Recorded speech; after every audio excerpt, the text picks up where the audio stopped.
তেহরানের আকাশে এখন থমথমে নীরবতা। রাস্তায় রাস্তায় ঘুরছে সশস্ত্র বাহিনী, দূতাবাসগুলো একে একে খালি হচ্ছে।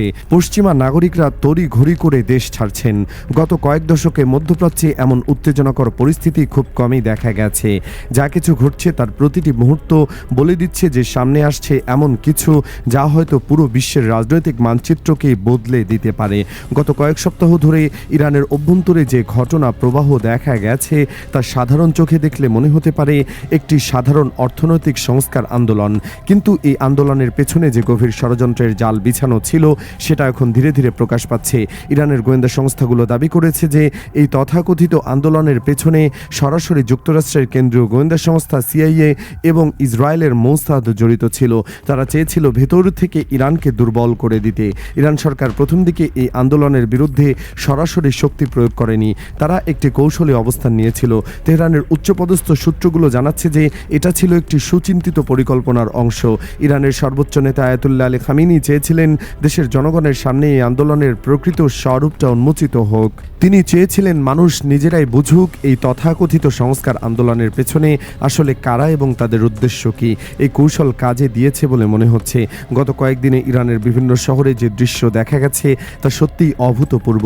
তেহরান থেকে শুরু করে ইস্পাহান, মাশহাদ, সিরাজ এবং তাবরিজ সব জায়গায় লক্ষ লক্ষ মানুষ রাস্তায় নেমে এসেছে।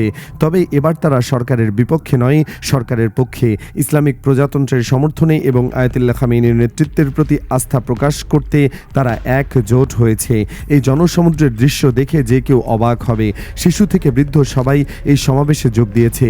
তাদের মুখে একটাই স্লোগান যে আমেরিকা মুর্দাবাদ এবং ইসলামিক শাসন কায়েম থাক। এই বিশাল জনসমর্থন দেখে আবেগাপ্লুত হয়ে পড়েছেন স্বয়ং আয়াতুল্লাহ আলী খামেনি। তিনি জনগণের প্রতি কৃতজ্ঞতা প্রকাশ করে বলেছেন যে এই ধরনের সংকটময় মুহূর্তে দেশের সকল নাগরিককে একত্রিত থাকতে হবে, শত্রুর মোকাবেলায় মুষ্টিবদ্ধ হাতে দাঁড়াতে হবে।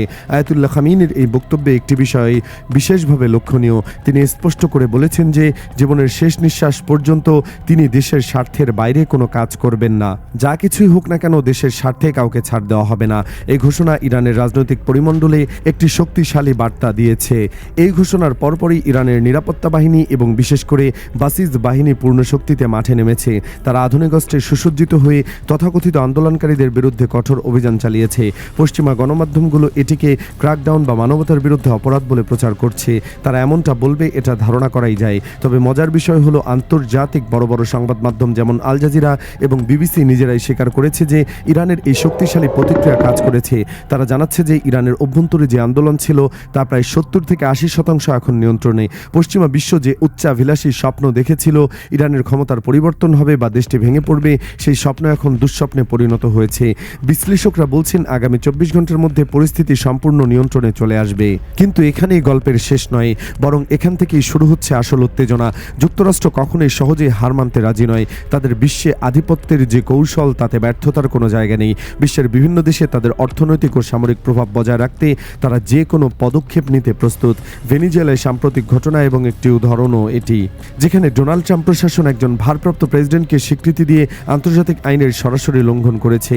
এখন প্রশ্ন হলো ইরানের ক্ষেত্রে তারা কি করতে যাচ্ছে। ভেতর থেকে ইরানকে দুর্বল করার পরিকল্পনা ব্যর্থ হওয়ার পর যুক্তরাষ্ট্র এখন সরাসরি সামরিক হামলার কথা ভাবছে বলে খবর পাওয়া যাচ্ছে। এই খবর শুধু গুজব নয়, এর পেছনে কিছু শক্তিশালী প্রমাণ রয়েছে যা দেখে রীতিমতো শিহরিত হতে হয়।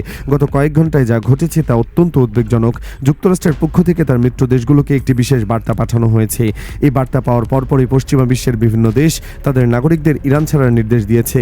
আগামী 24 থেকে 48 ঘন্টার মধ্যে জরুরি ভিত্তিতে ইরান ত্যাগ করতে বলা হয়েছে। এই নির্দেশের গুরুত্ব বুঝতে হলে একটু পিছনে ফিরে তাকাতে হবে। এর আগে ইরানের ছোটখাটো সংঘাত হয়েছে, ইসরায়েল হামলা হয়েছে, ইসরায়েল হামলা করেছে, যুক্তরাষ্ট্র চাপ দিয়েছে, কিন্তু কখনোই এই সকল দেশের নাগরিক বা দূতাবাস কর্মীদের দেশ ছাড়তে বলা হয়নি, কারণ সবাই জানতো যে কোনো সংঘাত হলেও সেটা সীমিত পরিসরেই থাকবে। কিন্তু এবার পরিস্থিতি সম্পূর্ণ ভিন্ন। ইউরোপীয় দেশগুলো একে একে তাদের দূতাবাস খালি করছে। অস্ট্রেলিয়া, জাপান এবং দক্ষিণ কোরিয়ার মতো এশীয় দেশগুলো তাদের নাগরিকদের ফিরিয়ে আনছে। এত বড় পরিসরে এই পদক্ষেপ একটাই কথাই বলছে যে বড় কিছু হতে যাচ্ছে। বিশ্লেষকরা মনে করছেন যুক্তরাষ্ট্র দীর্ঘমেয়াদী যুদ্ধের পরিকল্পনা করছে। এটা কোনো ছোটখাটো বিমান হামলা নয়, ব্যাপক ভিত্তিতে সামরিক অভিযানের প্রস্তুতি নেওয়া হচ্ছে। ডোনাল্ড ট্রাম্প নিজে ঘোষণা দিয়েছেন যে এখন শক্তিশালী প্রতিক্রিয়া দেখানোর সময় এসে গেছে। এই বক্তব্য নিঃসন্দেহে একটি হুমকি, তবে এখানে একটি কৌশলগত দিক রয়েছে যা বোঝা দরকার। আন্তর্জাতিক বিশ্লেষকরা ধারণা করছেন যে প্রথম হামলাটা যুক্তরাষ্ট্র নিজে করবে না। প্রথমত আঘাতটা আসবে ইসরায়েল থেকে। এর পেছনে একটি কূটনৈতিক কারণ রয়েছে। যুক্তরাষ্ট্র চাইছে প্রথম দফায় নিজেকে সরাসরি জড়িত না রাখতে। তারা বলতে পারবে যে এটা ইসরায়েলের একক সিদ্ধান্ত এবং আমরা সহযোগী নই। এই কৌশলে যুক্তরাষ্ট্র তার মধ্যপ্রাচ্যের ঘাঁটিগুলোকে প্রাথমিক পাল্টা হামলা থেকে রক্ষা করতে চায়। ইরান যদি পাল্টা হামলা করে তাহলে সেই হামলা প্রথমে ইসরায়েলের দিকে যাবে, তারপর পরিস্থিতি অনুযায়ী যুক্তরাষ্ট্র মাঠে নামবে। এই মুহূর্তে পারস্য উপসাগরীয় অঞ্চলে যে সামরিক সমাবেশ চলছে তা দেখলে বোঝা যায় কত বড় পরিসরে প্রস্তুতি নেওয়া হচ্ছে। যুক্তরাষ্ট্র তার বিপুল পরিমাণ বিমান শক্তি এবং পদাতিক বাহিনী মধ্যপ্রাচ্যে মোতায়েন করেছে। ইরানকে চারদিক থেকে ঘিরে ফেলার জন্য কৌশলগত অবস্থান নেওয়া হচ্ছে। বিশেষভাবে উল্লেখযোগ্য হলো কুয়েতে যে অস্ত্র মোতায়েন করা হয়েছে। এই ছোট্ট দেশটিতে এবার অস্বাভাবিক পরিমাণ অস্ত্র এসেছে। সবচেয়ে চাঞ্চল্যকর খবর হলো ইসরায়েলি প্রযুক্তিতে তৈরি কাউন্টার লেজার ড্রোন সিস্টেম কুয়েতে মোতায়েন করা হয়েছে। এই অত্যাধুনিক লেজার অস্ত্র ইরানের বিভিন্ন ধরনের আক্রমণকারী ড্রোনকে প্রতিহত করতে সক্ষম। এখানে একটি মজার বিষয় রয়েছে, কুয়েত আনুষ্ঠানিকভাবে ইসরায়েলকে স্বীকৃতি দেয় না।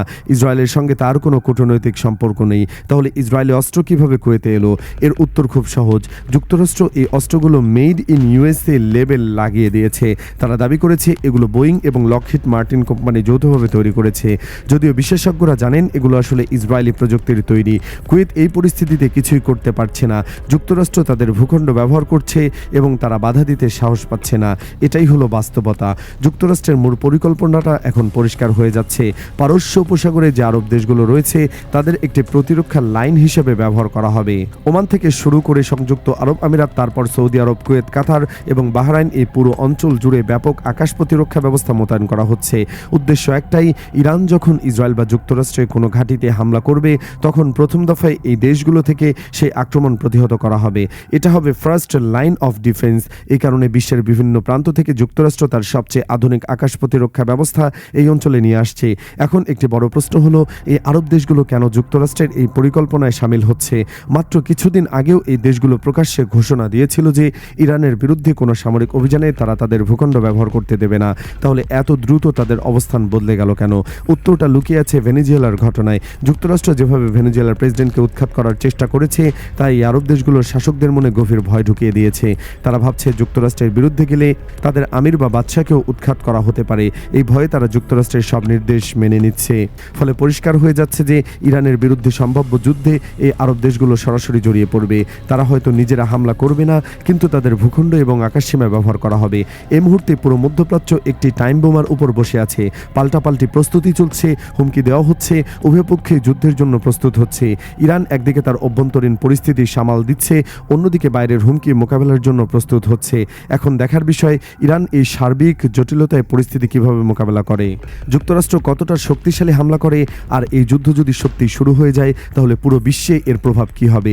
তেলের দাম আকাশচুম্বী হবে, বিশ্ব অর্থনীতি টলে যাবে, লক্ষ লক্ষ মানুষের জীবন বিপন্ন হবে। পরিস্থিতি এখন সত্যি উদ্বেগজনক। প্রতিটি মুহূর্ত গুরুত্বপূর্ণ।